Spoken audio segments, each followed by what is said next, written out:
All righty. Hopefully that worked. Let me jump over here to the YouTube. We'll get an instant feedback. Let's see. Did that work? Somebody said Tyler says music. Did you guys see the intro? Tried to have a little splash screen there, a little intro card, something. All right. Um, Good. Good to see everybody. Now, hoping to have a guest here in just a little bit. I got to keep an eye on my participants area, and we'll see if the guest is able to join me. I'll wait and see. So before the guest arrives, we'll get started with the content for the day. I gotta keep an eye on that host participant area because we don't want to miss our guest. I know you're like, well, who is it, Mark? I'll wait and tell you when they join. All right, so let's share that screen again. We'll go over here. Hi, everybody on YouTube. We already did that. There's the title card there. Yippee! Let's go to the National Hurricane Center homepage. Lots of stuff going on out there. Got Kirk, we got Leslie. Kirk, category 4. Remember the other day, somebody asked me what I thought the minimum pressure would be, and I said 935 to 938 plus or minus 4 millibars. Pretty darn good, I would say. At 934, we'll see if it gets stronger. But otherwise, I nailed that one pretty good. Um, yeah, I must have the Biff Tannen 50 years of hurricane history. All you Back to the Future Part 2 fans, you get that joke. So we got Kirk, we got Leslie, and these two will just be big ace producers. And these will certainly send swells towards the United States and elsewhere. And of course, swells are impacts, and we do need to take that very seriously. And then we've got this over in the Gulf. Now, if you saw my video discussion yesterday afternoon, you noticed that I just got to check the participant thing. Stop the share just for a second. See if our guest has arrived. I don't want to miss it when he does. So there's a hint there, you know, that it's a he. But if you saw my Hurricane Outlook and discussion video yesterday, I was kind of surprised that the Euro pulled this nonsense right here and dragged it towards Florida, and then it bounced off of Florida and went back west for a piece there. And the GFS followed suit on the 18Z, and some of the hurricane models were showing it, kind of grabbing the vorticity down here from XTD. Let's use a color that looks better here, blue. Grabbing the vorticity from XTD11, whatever, and milling it around and then slingshotting it towards Florida. Luckily, the overnight runs of the models have not been as aggressive. We can see the 0Z of the Euro, and it's not showing quite the same thing at all. Yeah, similar, but not quite, right? Nevertheless, that is enough right there, just that little piece of energy, just knowing basic meteorology, that could bring impacts, even some storm surge, especially, and this is wacky, to the south of the center, this right front quadrant down here. And if this happened to verbatim, this is 135 hours out. You're talking Naples, Marco Island, and down into some, Chokoloskee and Everglades City, the Florida Keys, the buoy there at Key West, southernmost point. That would be pretty wild in a setup such as this. So again, you look at this, you look at the lower levels, you say it's 1,001 millibars, big deal. Believe me, these systems, when they come in with a wind field over that shallow shelf water, you will get some sizable storm surge from that. There will be impacts, and people will say, I didn't think it would be this bad. I know this because I've been down there enough. So, yeah, we got to watch. We'll have to see what these models do. The other thing that we're seeing, just looking at this, this vorticity here, that equals rainfall and moisture. And let me see where CJ, he sent me a text about, so where did this come from? National Weather Service, Tampa Bay. So let's kill the telestrator for a second. And let me check the participants just to make sure our guest didn't sneak in and I didn't know. If he can't make it, I'll tell you who it is in a little bit, and we will move on, and that'll just be the way it is. So let's look for National Weather Service, Tampa Bay. And there they are. All right. So yeah, CJ wanted me to reference this. Rainfall amounts 6 to 8 inches. It's interesting that they're higher on the coasts than they are down the middle of the state, which, you would think that with the orographic lift, there is a little bit. There is a little bit of rise. You guys know this if you live in Florida. This area of Florida is higher in elevation. It's kind of hilly, especially up through here. I would think that that would wring out more moisture, but what do I know? Just a guy with a website. But nevertheless, some pretty decent rain amounts coming through in the modeling over the next 7 days. Luckily, these are not too ridiculous. We've seen some pretty crazy rain amounts being shared on social media. This is from the National Weather Service, and this is more in line of what is expected. But 4 to 6, 6 to 8 inches, that's still something that could be problematic. So make sure you get your quick dams. These are perfect for that. Freshwater flooding. They do have stuff for saltwater flooding, of course. Quick Dams is a partner of ours and a terrific one at that. And that's the kind of stuff this can help you with. The front down there, draped across the area, that's part of it. And then whatever tries to come is, this little dash line right here, that is a trough, a little surface trough. This is your stalled frontal boundary. So that and whatever tries to develop out of the Gulf, could try to bring some rather wet conditions and maybe more. We shall see. Some folks, I certainly am aware on the social medias there, are saying, well, it could be a hurricane or whatever. And look, sure, it's hurricane season. The Gulf is warm. Yes, there could be a hurricane. Intensity forecasting and the genesis of these things is where there's the least amount of skill overall. So sure, there could be a hurricane, but I'm not expecting it. But that doesn't matter. It really doesn't. It's the impacts, and very heavy rain seems to be a guarantee. And beyond that, we'll just have to kind of wait and see what kind of vorticity we get down there. So let's go back to the screen share once more. Part of this is me checking the participants area that I don't miss our potential guest here. All right. We have potential tropical cyclones and potential guests. So speaking of vorticity, down here in the Bay of Campeche and northward into the Western Gulf, it's still stretched out. There's a little piece of energy right here over Central America. And again, some of the modeling is trying to bundle this all up in here and moving into the direction of Southwest Florida. And it's just, I don't know. I mean, nobody knows for sure. The upper pattern, not real supportive, pretty strong winds up here to the north. I can show you that on some of the modeling in just a minute. And then we've got other features out here. There's Kirk, there's Leslie, and this is a non-tropical. This is way up in the high latitudes. So yeah, we'll see. That's still all stretched out though, like taffy. And until it looks like that, I mean, not exactly, that would be bad, but you get the idea. It's got to be bundled, and it's not bundled, and we're not seeing it bundling anytime soon. Tracking map, I'm just kind of all over the place here today. That's fine. This is our system, our pair of systems out in the open Atlantic, and the leftovers of Kirk could indeed visit parts of Western Europe, maybe the southern portions of the United Kingdom. We will watch that in the coming days as well. The ACE score definitely going up. Let's refresh it in case new data has come in. We are almost right back where we should be. Only 8 points off, if that, from where we normally would be this time of year. We will most certainly eclipse 100 and go past that. In fact, the ACE score for Kirk is now the second highest of the season. We're getting there. It will be. That's what I meant to say. So far, technically, the second highest is Ernesto. Beryl is the big winner. So think of these as basketball players, male, female, doesn't matter. And these are the points that they put up.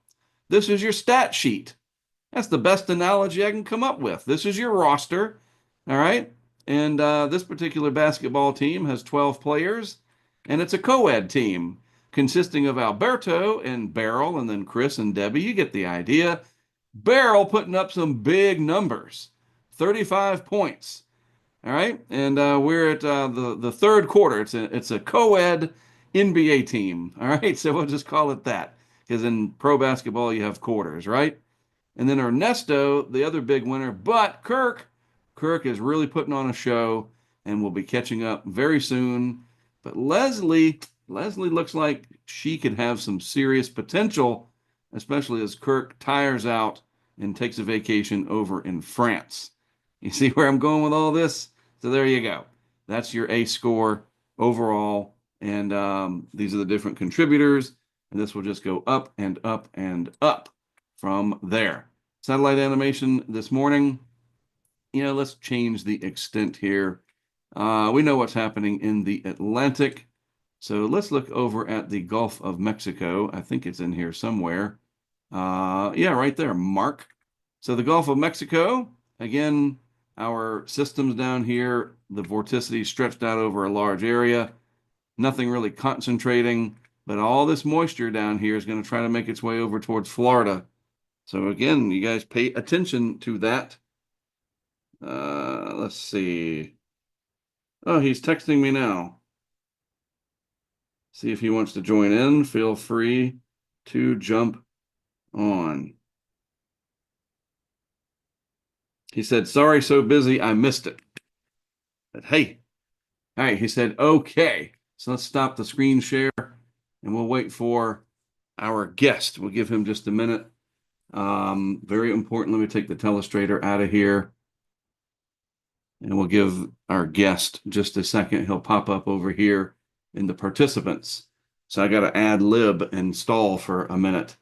The beauty of live, right? There he is. Ladies and gentlemen, Scott Larson from Cedar Key. He's connecting, hopefully. It's Mr. Scott Larson. He's muted. His video's off. I'll tell him. Be sure to turn your audio and your video on, please, sir. So Scott is the owner of the, let's see, asked to unmute. Yep. There you are. Hey, Mike, how you doing? Can we see you? Can you turn your camera on, or is it just that bad? I'm trying. Let's see. It's so bad he doesn't want us to see. Oh, there we go. Hold on 1 second. Yep. There we Hey, go. the man, the myth, well, no longer a myth, but definitely legendary. Hey, look, all kidding aside, folks, this is Scott Larson down in Cedar Key. It is his low-key hideaway in the Tiki Bar that he allowed us to use during Adalia and Helene. And I want Scott just to talk a little bit. There's a lot of attention in Western North Carolina, rightfully so, but it all started in Florida. We don't want to forget that. And it's not going real well down there. And that's just the realities of it. Scott, what's been happening since I last saw you? Well, be honest, I'm not getting a whole lot of help. The city actually is working with me. Usually it's difficult, so I'm actually real happy with them. I'm real proud of them for doing that. My biggest struggle right now is I put a video out asking for help for not my place, but for Cedar Key on Facebook, and it's got 791,000 views and 9,000 shares. And man, we have an army coming this weekend of tractors and people and dump trucks. But my problem is they've got this one small dump area that they have down there, and they won't let us dump there. But right now we're just pushing to the side of the road, and I guess it's the EPA that's holding us up. So I've got somebody working on that, but we need another dump station if we're gonna get this place cleaned up. This place would have taken a year to clean up. My wife's not happy with me, but I'm going deep in my pockets. I just want it cleaned up. I don't even care.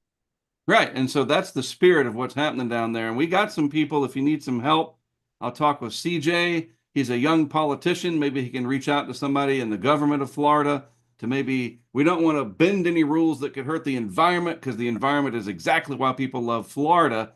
But we have to have progress and not allow paperwork and regulations to stand in the way if done so sensibly. CJ, I know you're watching right now. Let's see what we can do. We'll see if we can make some phone calls. He's not far from you down in Sarasota area. Yeah.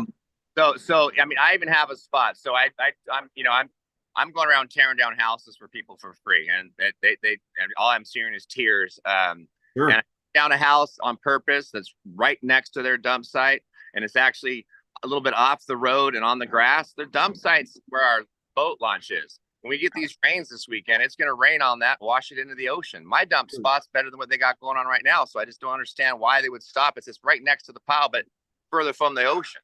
So that's Yeah. And that's a good point with the heavy rain potential coming. Yes, you could wash some of that toxic yuck into that beautiful part of is Cedar Key part of the nature coast? It's, if not, it's real close, that's for sure. yeah, yeah, So here's CJ now texting me.